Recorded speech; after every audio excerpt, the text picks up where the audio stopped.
Saint Augustine commentary on the Gospel of John, chapter 8, verse 19 to 20 following.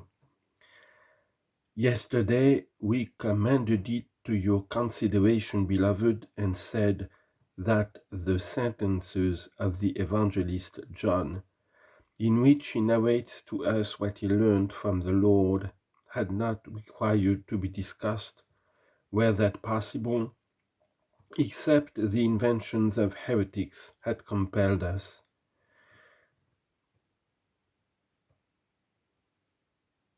Yesterday, then, we briefly intimated to you, beloved, that there are heretics who are called Patripassians or Sabellians after their founder. These say that the same is the Father who is the Son. The names different, but the person one. When he wills, says they, he is Father. When he wills, he is Son. Still, he is one. There are likewise other heretics who are called Arians. They indeed confess that our Lord Jesus Christ is the only Son of the Father, the one Father of the Son, the other Son of the Father, that he who is Father is not Son, nor he who is Son is Father. They confess that the Son was begotten, but deny his equality. We, namely the Catholic faith coming from the doctrine of the Apostles, planted in us, received by a line of succession to be transmitted sound to posterity. The Catholic faith, I say, has between both those parties, that is, between both errors, held the truth. In the error of the Sabellians, he is only one, the Father and Son is the same person. In the error of the Arians, the Father and the Son are indeed different persons, but the Son is not only a different person, but different in nature. You, midway between these, what do you say? You have shut out the Sabellian, shut out the Arian also. The Father is Father, the Son is Son, another person, not another in nature. For I and the Father are one, which, so far as I could, I pressed on your thought yesterday. When he hears that word, we are, let the Sabellian go away confounded. When he hears the word one, let the Arian go away confounded.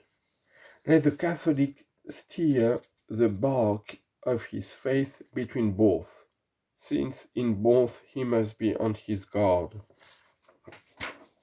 against shipwreck.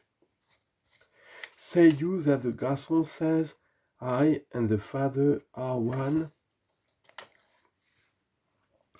Not different in nature, because one person, because all.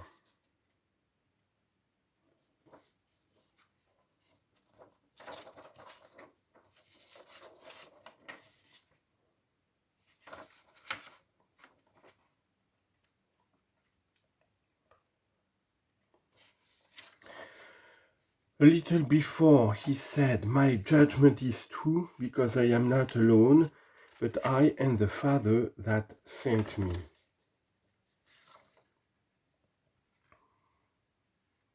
As if he said, the reason why my judgment is true is because I am the Son of God, because I speak the truth, because I am truth itself. Those men, understanding him carnally, said, where is your Father? Now hear, O Arian, you neither know me nor my Father, because if you knew me, you would know my Father also. What does this mean except I and the Father are one? When you see some person like some other, give heed, beloved, it is a common remark. Let not that appear to you difficult, which you see to be customary. When I say you see some person like another, and you know the person to whom he is like, you say in wonder, How like this person is to that! You would not say this unless there were two. Here one who does not know the person to whom you say the other is like remarks, "Is he so like him?" And you answer him, "What, do you not know that person?" Says he, "No, I do not." Immediately you, in order to make known to him the person whom he does not know, by means of the person whom he observes before him, answer saying, "Having seen this man, you have seen the other." You did not surely assert that they are one person in saying this, or that they are not two, but made such answer because of the likeness. If you knew the one, you know the other, for they are very like, and there is no difference whatever between them.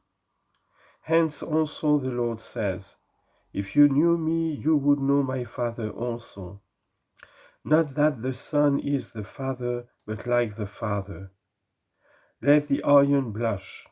Thanks be to the Lord that even the iron is separate from the Sabellian error, and is not a patripation.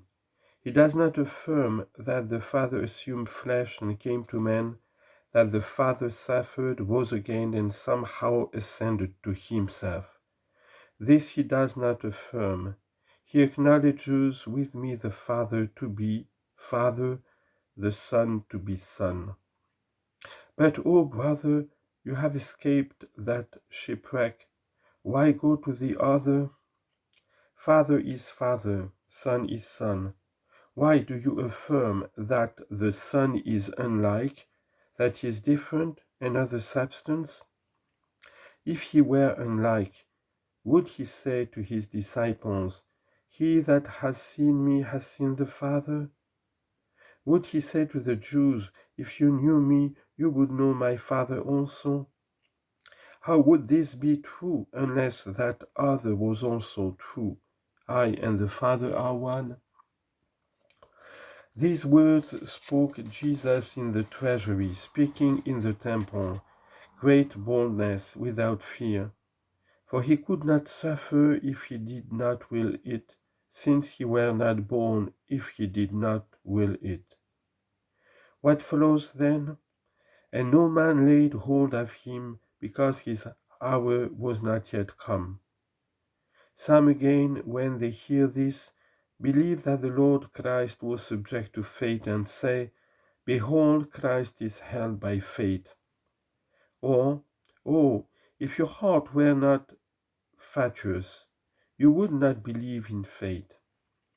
If fate, as some understand it, is derived from fando, that is, from speaking, how can the word of God be held by fate, while all things that are made are in the word itself?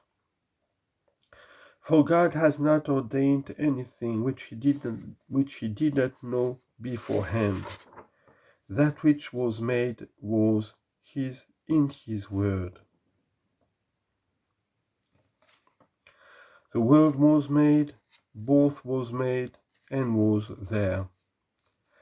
How both has made and was there?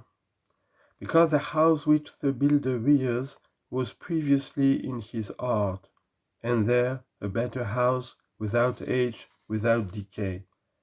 However, to show forth his art he makes a house, and so in a manner a house comes forth from a house, and if the house should fall, the art remains. So were all things that are made with the word of God, because God made all things in wisdom. Proverbs, Psalm 104, verse 24. And all that he made were known to him, for he did not because he made, but made because he knew. To us they are known because they are made. To him, if they had not been known, they would not have been made. Therefore, the word went before, And what was before the Word? Nothing at all.